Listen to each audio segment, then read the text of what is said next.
секогаш лошата економска состојба може да влие и врз здравието на луѓето, а не само врз имотната состојба. Во следниот прилог, како американците се засегнати во тој поглед? Во Соединетите американски држави луѓето остануваат без работа, цената на нивните домови паѓа и еродира заштедата за стари денови. Американската асоциација за психологија вели дека половина од анкетираните лица рекле дека се под стрес од грижите како ќе ги задоволат потребите на своето семејство. 8 од 10 лица велат дека економијата е значајна причина за стрес. А стресот може да резултира во раздразливост, неспиење, депресија и понекогаш самоубиство. Неодамна, човек од Калифорнија, кој го загубил работното место и инвестициите, ја убил сопругата, нивните тројца синови, мајката на сопругата и потоа се убил и самиот.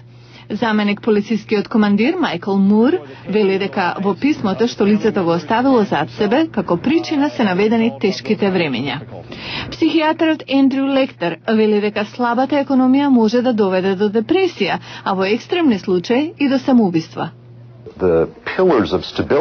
Основите на стабилноста на нивните животи, тоа на што тие се подпираат, се потресени од темели. Според истражувањето, жените го носат поголемиот товар од финансискиот стрес. Страшно е. Ова е многу страшно. Како жена во години загрижена сум што ќе стане со парите што сум ги штедела цел живот. Жените, вели истражувањето, се загрижени за стабилноста на работното место, за трошоците за одржување на домакинството, за здравствената заштита за себе и за семејството и за тоа дали ќе има доволно пари.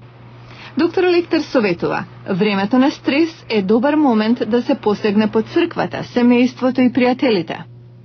Ако ги привлечете семејството и пријателите поблиску, наместо да ги туркате од себе, работите може да се превртат и днината може да биде посветла. Други сигурни амортизери на стресот се вежбање и медитација.